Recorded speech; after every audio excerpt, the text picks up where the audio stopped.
Det er alt for uklart, hvad man har af rettigheder i forhold til værditab. Man får ikke ekspropriationserstatning i noget, der minder om fuld ejendomsværdi. Fordi støj, det er blevet et livsvilkår, man må leve med. Så det kan man ikke sådan få erstattet den ejendomsværdi. Og vindmøller, det må alle tåle. Så her har du heller ikke mistet noget. Men det passer jo ikke. Der er jo nogen, der ikke mister noget på det her. Så her igen, noget der skal ændres.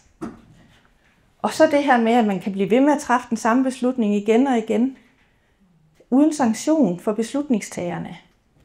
Det betyder jo, at man kan spekulere i, som eksempel som kommune, man kan spekulere i at lade bygherre lave nogle sjuskede rapporter og lade sit embedsværk spare lidt tid, og så bliver det klagenævnet, der skal se på, om det her det nu er gyldigt, og hvis der er nogen, der klager, fordi går den, så går den. Hvis ingen der klager, så har man jo bare sparet penge og fået det hurtigere igennem. Det er jo sådan, reglerne virker i praksis, når det ikke har nogen sanktion. De har ikke man kunne fastsætte, at man ikke må vedtage noget igen i mindst 5 år. Man kunne fastsætte, at det kostede bøde. Man kunne fastsætte, at man skulle have sagsomkostninger til borgerne, der har haft kæmpe udgifter, fordi man vinder ikke det her med en lille mail til klagenævnene.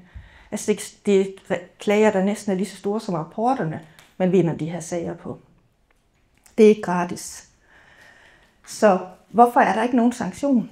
Hvorfor tillader vi et system, som hedder går den, så går den, på borgernes regning? Og det er jo borgernes regning flere gange. Det er borgerne, der betaler kommunen og embedsværket.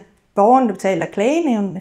Det er borgerne, der betaler for deres advokat til at kæmpe mod kommunen for at skrive til klagenævnene. Og så for at gøre det hele en gang til, når de så har vundet, og kommunen bare starter forfra. Det går jo ikke. For der sker jo det, at borgerne udtrættes. Og det er en skamridning. Det grimme ord vil jeg tage i min mund. Det er simpelthen en skamridning af vores demokrati. Og en fuldstændig misforståethed i forhold til, hvordan det er, man egentlig burde være over for hinanden, når man har magten til at træffe beslutninger, der er så indgribende over for andre mennesker.